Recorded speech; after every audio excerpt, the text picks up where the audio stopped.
পরিণীতা ধারাবাহিকে আমরা দেখেছিলাম পারুলকে রায়ান ভালোবাসার কথা জানিয়েছিল, কিন্তু পারুলের ওর উপর ভরসা নেই। তাই বলেছিল তুই ভেবে চিনতে বলিস, একদিন সময় নে। একদিনের সময় ও পুরো মত বদল করে ফেললো। বন্ধু হিসেবে ওকে ভালোবাসে, কিন্তু প্রেমিকা হিসেবে না। খুব অসম্মানিত বোধ করেছিল পারুল। ও মনে মনে ভাবলো, তাহলে এই বিয়েটা টিকিয়ে লাভ কী, যখন ও আমাকে স্ত্রীর মর্যাদা দেবে না, ভালোবাসবে না, বন্ধু হয়ে থাকতে চায়।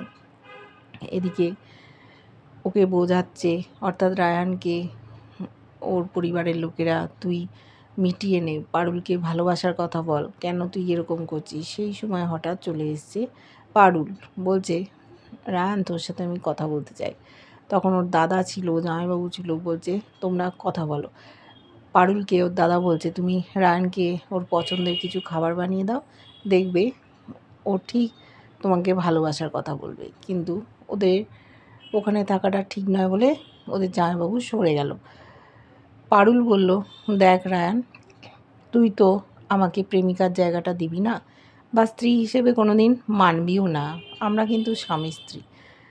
তুই আমাকে বন্ধু হিসেবে দেখতে চাস, কিন্তু সেই জায়গাটাও হয়তো নড়ে গেল তোরই জন্য। আমি অনেক আশা করেছিলাম। আমি কিন্তু তোর কাছে যাইনি, তুই এসে আমাকে ভালোবাসার কথা বলেছিলি, কিন্তু আমি জানি না তোর কি হলো, তুই সেই জায়গাটা আমাকে আর দিবি না। এতে আমার অনেক অসম্মান হলো।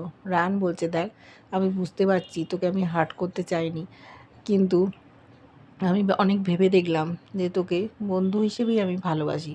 তখন বলল, দেখ আমি তোর স্ত্রী, তুই আমার স্বামী, আমি তোকে সেই জায়গাটা থেকেই দেখি। তুই এখন যদি আমাকে বন্ধু হিসেবে দেখতে চাস, তাহলে সেটা তো হবে না। সারা জীবন এইভাবে আমরা থাকতে পারবো না।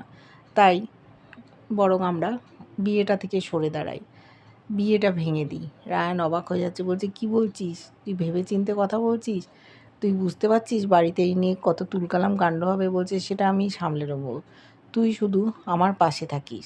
রায়ান চুপচাপ রয়েছে। ও ভাবছে ও একটা কথা বলার জন্য পারুল ক্ষেপে উঠেছে, কিন্তু ওরও হাত পা বাঁধা। বলল, ন্যাড়া গোয়ালের লোকেদের ডাকবো, আর এই পরিবারের লোকজন সবার সামনে আমি বলবো, তুই শুধু পাশে একটু সাপোর্ট করবি। সাথে সাথে ওর মাকে ফোন করেছে। ওর মা বলছে, কী ব্যাপার পারুল, সামনে জামাই ষষ্ঠী, তুই জামাইকে নিয়ে এলি না, একদিন আয়, আমি দাদুর সাথে নয় কথা বলে নেব। ও তখন বলল, মা তোমাদের সাথে একটা জরুরি বিষয় আলোচনার আছে, তোমরা আজই যে ট্রেন পাবে সন্ধ্যের মধ্যে এখানে চলে এসো। ওর মা বলছে, কেন রে, কী হয়েছে, ফোনে বলা যাবে না? বললো, না ফোনে বলা যাবে না। ডেকে নিল ওর মাদের। এদিকে ওরা প্রস্তুতি নিচ্ছে, রায়ানও কিছু বলতে পারছে না। সন্ধে হয়েছে, ওর মা বাবা চলে এসছে। ওরা ভাবছে পারুল কেন ডাকলো। ওদের ঘরে সমস্ত লোকেরা এক জায়গায় জড়ো হয়েছে। দাদুও চিন্তা করছে কী কথা বলবে, বুঝতে পারছে না ওরা। এদিকে পারুল যে আঘাত পেয়েছে, ভালোবাসার রিফিউজ করেছে রায়ান, সেই নিয়েও বাড়িতে হইচই কাণ্ড হচ্ছে। পারুল রায়ান ওপর থেকে নেমেছে, কি বলতে এসছে, বলছে মা বাবা তোমরা এসে গেছো, তোমরা জলখাবার খেয়েছো তো, এখন সুস্থ আছো, তাহলে আমি যে কথাটা বলতে চাই তোমাদের বলি। বলল, দেখো আমি আর রায়ান স্বামী স্ত্রী হিসেবে অনেক দিন ছিলাম। আমাদের বিয়েটা জোর করেই দেওয়া হয়েছিল, কিন্তু ওয়ার্কআউট করেনি। আমরা কেউ কারুর কাছে স্বামী স্ত্রী হয়ে উঠতে পারিনি। আমি রায়ানকে স্বামী হিসেবেই জানতাম, ওর সাথে থাকতেও চেয়েছিলাম, সংসার করতেও চেয়েছিলাম, কিন্তু রায়ান আমাকে স্ত্রী হিসেবে গ্রহণ করবে না। ও আমাকে বন্ধু হিসেবে পছন্দ করে, কিন্তু স্ত্রীর জায়গাটা দেবে না। তাই আমার মনে হচ্ছে এইভাবে সম্পর্কটাকে টেনে নিয়ে যাওয়া ঠিক না। আমরা এই সম্পর্কটা থেকে বেরিয়ে যেতে চাই, আমরা ডিভোর্স দিতে চাই।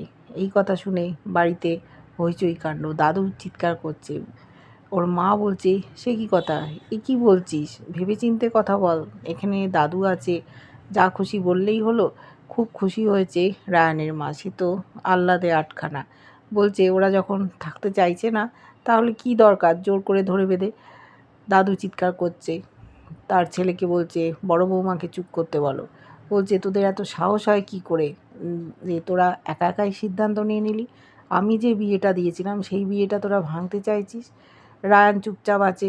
রায়ান বলল, আমি পারুলের সাথে একমত।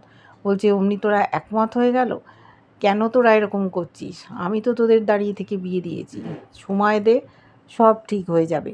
কিন্তু পারুল নিজের মত প্রতিষ্ঠা করার জন্য প্রস্তুত। ও কিছুতেই আর রায়ানের সাথে স্বামী স্ত্রীর সম্পর্কে থাকতে চাইছে না। ওর অনেক অসম্মান হয়েছে, রায়ান ওকে প্রত্যাখ্যান করেছে, এটাও মেনে নিতে পারেনি। বলছে আমরা একে অপরের সাথে যে বন্ধুত্বের বাঁধনে ছিলাম সেটাও নষ্ট হয়ে গেছে, তাই এই সম্পর্কটা থেকে আমরা বেরিয়ে যেতে চাই, যে যার মতো জীবন কাটাবো। দাদু মারতে আসছে পারুলকে, আবার যদি তুই বলিস তোকে আমি মেরেই শেষ করে দেবো। তখন পারুল বলল, দাদু আপনি আমায় মারুন কাটুন, কিন্তু এই সম্পর্কটা আর নিয়ে যাওয়া যাচ্ছে না, আমরা আলাদা হবই।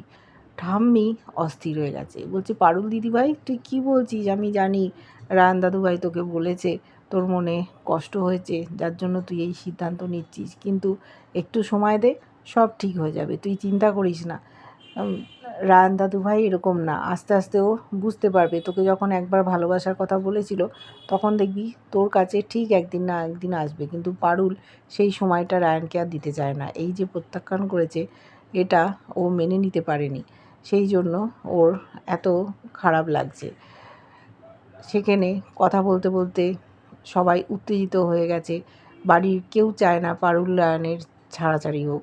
ওরা বলছে এই রায়ান বলল ভালোবাসি, হঠাৎ আবার কি হলো, পারুল আবার ডিভোর্সের কথা বলছে, কি করে এসব কথা বলছে বুঝতে পারছে না। ওদেরকে বোঝানোর চেষ্টা করছে, কিন্তু পারুল একদম বেঁকে বসেছে, ও কারুর কথা শুনবে না, দাদু যাই করুক না কেন শুনবে না। ওখানে ঠাম্মি ছিল, সে এত উত্তেজনা সহ্য করতে না পেরে মাথা ঘুরে ওখানেই পড়ে গেল।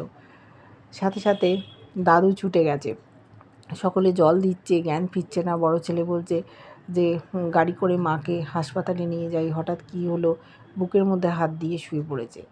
তখন দাদু পারুল আর রায়ানকে বলছে, এই তোমাদের ঠাম্মির যদি কিছু হয় আমি তোমাদের ছেড়ে কথা বলবো না। তোমরা এত বড় একটা সিদ্ধান্ত নিচ্ছ পরিবারের বিরুদ্ধে গিয়ে।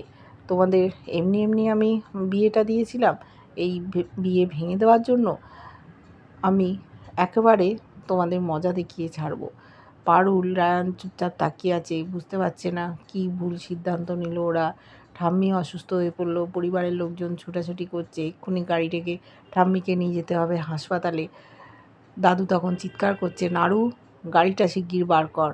ওর মা বাবাও বলেছিল কি করছিস পারুল, একটু ভেবে দেখ, চিন্তা কর। কিন্তু পারুল একবজ্ঞা ধরনের, ও যা সিদ্ধান্ত নিয়েছে তার নড়চড় হবে না।